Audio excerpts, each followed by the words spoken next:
Isa sa mga examples na masabi ko sa inyo na wala talaga silang sinseridad sa investigasyon sa flood control.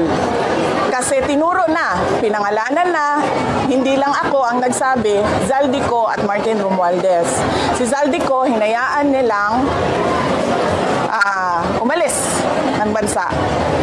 Si Martin Romualdez, hinayaan nilang mag-resign. Nag-resign naman na, so tapos na ang usapan. Ang Office of the President, involved sila sa kidnapping ng mga bata doon sa Turkey.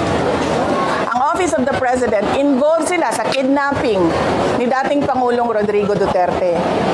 Bakit ngayon nawala si Zaldico at aalis si Martin Romualdez, hindi man lang nila magawa na kidnapin si Zaldico doon sa Amerika at ibalik dito sa atin sa Pilipinas, at hindi man lang nila magawa na ikulong si Martin Romualdez dyan sa detention unit ng House of Representatives? Wala.